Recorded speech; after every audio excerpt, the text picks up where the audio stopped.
obrigado, Rita. Muito bom dia a todos. Três palavras prévias. Primeiro, para felicitar a SEDES pelos seus 50 anos. Segundo, para felicitar a equipa dirigente da SEDES, e particularmente o Álvaro Beleza, pela qualidade deste congresso e pela felicidade de terem associado ao congresso a justíssima homenagem ao Dr. João Salgueiro. E, em terceiro lugar, pela referência positiva à qualidade do relatório que está associado aos trabalhos deste congresso. Eu acho que há duas posições de partida que condicionam o nosso debate. A primeira é saber se precisamos da Europa, porque há um discurso de pessoas e instituições que acham que a Europa não é necessária. Eu acho exatamente o contrário. Parto do princípio de que nós não podemos oferecer aos jovens portugueses um futuro melhor fora da Europa. Acho que a lógica do afastamento da Europa seria uma lógica suicida e, portanto, creio, como aliás a senhora embaixadora disse na sua intervenção, que a Europa hoje é uma ferramenta de reforço das condições de vida dos cidadãos e de garantia de um melhor desenvolvimento. A segunda pergunta que é pressuposto da nossa reflexão é se a Europa está bem ou se precisa de mudar. E por diversas razões, eu creio que a Europa precisa de mudar. Precisa de mudar para melhor, como é evidente. E essa é a lógica que está por trás do objetivo da Conferência sobre o Futuro da Europa. Eu creio que a experiência da pandemia permitiu um olhar crítico sobre a Europa muito apurado, para o bem e para o mal. A pandemia ajudou a perceber o que é que está mal na Europa e o que é que a Europa pode fazer de melhor. Eu concordo com tudo aquilo que o relatório da SEDES tem nesta parte da soberania. A única dúvida, a única divergência que tenho é relativamente à controvérsia que se estabeleceu sobre as vacinas. Eu acho que a Europa deu uma resposta positiva na aquisição coletiva de vacinas. Teria sido pior uma concorrência entre os Estados-membros, em que quem tem mais capacidade financeira teria ficado favorecido relativamente a quem tem menos. Isso poderia induzir um conflito interno dentro da União. Mas, vamos ser claros, a pandemia provou que nós precisamos de reforçar as políticas comuns. Subitamente, todos nós acordámos para a realidade de que é necessário uma política comum, uma política europeia de saúde. E nós começámos mal. No início, a resposta da Europa à pandemia, se estamos todos recordados, há 2 anos, foi uma resposta ineficaz. Foi uma resposta em que cada Estado pensou em si, tomou decisões isoladas e não houve coordenação. A coordenação europeia e a resposta inteligente veio mais tarde. Portanto, eu creio que a pandemia traz-nos bem em cima da mesa 2 questões que são fundamentais na Conferência sobre o Futuro da Europa, é que é necessário o reforço e o alargamento das políticas comuns e é necessário a melhoria do sistema de tomada de decisões.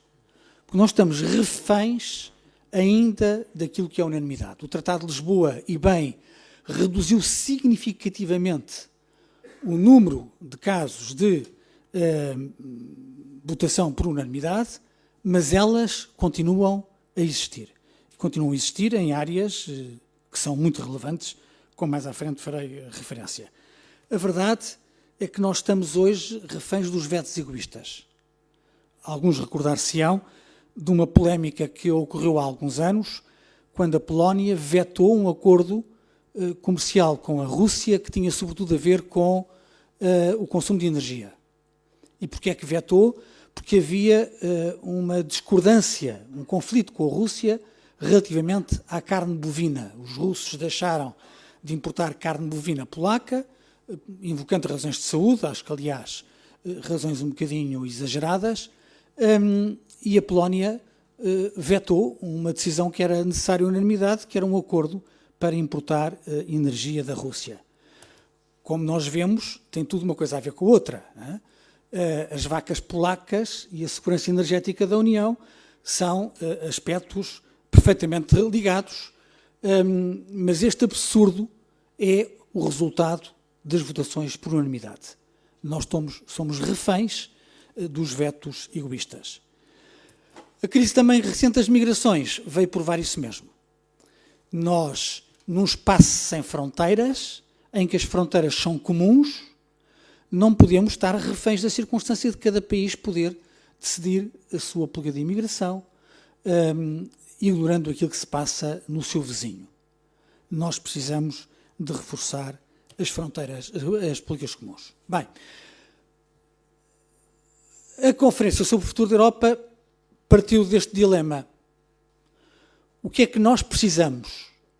Precisamos de um novo tratado, isto é, precisamos de reconhecer que o Tratado de Lisboa não deu resposta total aos desafios, ou precisamos de explorar as oportunidades que o Tratado de Lisboa nos dá, esgotando-o até ao mais possível. E as duas opiniões são legítimas. Eu devo confessar que sou mais favorável à ideia de que são necessárias alterações ao tratado, mas compreendo que mexer no tratado é mexer num ninho de vespas e é, provavelmente, adiar por vários anos respostas que nós precisamos para ontem, não é para amanhã. E há quem diga, exatamente com a resposta da pandemia, que nós conseguimos dar respostas dentro destes tratados. Não há política comum de saúde, mas nós tivemos políticas comuns no combate à pandemia. Nós não fomos capazes de responder positivamente à questão dos eurobonds, mas agora fomos capazes de encontrar maneira de emitirmos dívida comum. E, portanto, confrontados com as dificuldades, mesmo dentro das paredes apertadas dos tratados em vigor, conseguimos encontrar soluções. A Conferência sobre o Futuro da Europa tem, no entanto, um problema político. Qual é ele? Ele resultou de uma iniciativa do Presidente Macron que desencadeou um processo que tinha um calendário. Um calendário que deveria terminar no primeiro semestre do próximo ano, coincidindo com a presidência francesa da União Europeia, do Conselho da União, mas também coincidindo com as presidenciais francesas. Macron, que é muito arguto e tem um sentido político muito fino, percebeu que podia tirar partido desta coincidência temporal. De acordo com o calendário previsto no Conselho, está agendada para 11 e 12 de março o último plenário da Conferência e para 22 a 24 de abril o evento final da Conferência sobre o Futuro da Europa.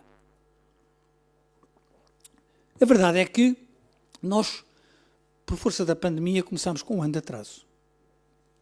E começando com um ano de atraso, nós estamos com problemas para dar eficácia àquilo que estava previsto.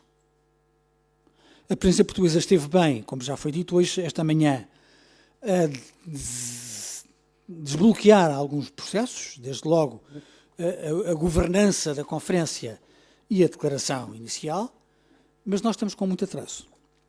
E há questões essenciais em cima da mesa que nós precisamos de responder. Queremos uma Europa mais integrada ou não? Isto vai-nos voltar à discussão da Europa Federal. Queremos uma Europa dos cidadãos, com valores comuns, com a Carta dos Direitos Fundamentais, com o princípio que está no vosso relatório, no nosso relatório do alargamento da cidadania europeia, ou vamos querer, sobretudo, uma Europa mais económica, a Europa do mercado comum. Queremos uma Europa virada para o futuro, mais digital, mais verde, mais resiliente, ou uma Europa limitada aos denominadores comuns mínimos daquilo que é o acquis comunitário do mercado interno. Queremos uma Europa que seja protagonista internacional, que seja capaz de responder aos desafios do mundo em que vivemos, um mundo em que os Estados Unidos, mesmo depois de Trump, continuam com uma política de grande isolamento e em que a Rússia e a China parecem com políticas mais agressivas, Ou demitimos da Europa ser um protagonista internacional relevante. Queremos uma Europa mais ágil, com capacidade de decidir por maioria qualificada, ou vamos reforçar a lógica intergovernamental? Queremos uma Europa mais solidária, como vimos em termos de necessidade nas migrações, ou queremos uma Europa com mais competição entre os Estados-membros, como, por exemplo, vemos na fiscalidade? Todas estas questões estão em cima da mesa na conferência. Mas a conferência tinha um projeto político fundamental, que era reconciliar os cidadãos com o projeto europeu. Era alargar à cidadania o debate sobre a Europa. E isso obriga a honestidade intelectual a reconhecer, falhou. Não sei se ainda é possível retomar. Devo confessar que estou relativamente cético. Mas a verdade é que, como já foi aqui também dito esta manhã, a discussão sobre o futuro da Europa está limitado a alguns círculos. Aos europeístas, ao mundo académico, às elites. A participação da sociedade civil não se está a fazer sentir. Poderão dizer os mais realistas que em momento de pandemia isto é uma inevitabilidade. Quando a grande opinião pública está confrontada com desafios de vida,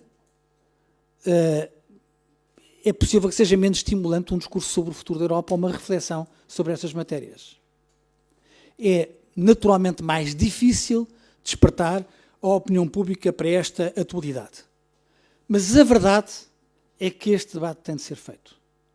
E é verdade que se tem de reconciliar a Europa com a grande opinião pública. Nós não podemos permitir que a conclusão deste processo lançado por Macron seja, em março ou abril do próximo ano, a ideia repetida da narrativa de que a Europa é uma construção das elites e de que os povos estão fora desta reflexão. O que permitirá o discurso dos eurocéticos de dizer que a Europa são os eurocratas sentados em Bruxelas, fora da realidade nacional. E da realidade europeia. E, portanto, para concluir, eu creio que este debate sobre a Europa, em todas as dimensões que referi e muitas outras que estão no relatório da SEDES, é um debate essencial. Receio que as circunstâncias da pandemia e do calendário apertado não possam permitir que o objetivo da reconciliação com a cidadania seja, desta vez, possível. E, portanto, creio que é um objetivo adiado. Deus queira que me engane e que estejamos dentro de 6 meses a concluir o contrário, mas acho pouco provável. E creio que a SEDES tem razão quando elege nas suas conclusões o alargamento da cidadania, o aprofundamento da cidadania como uma das componentes fundamentais.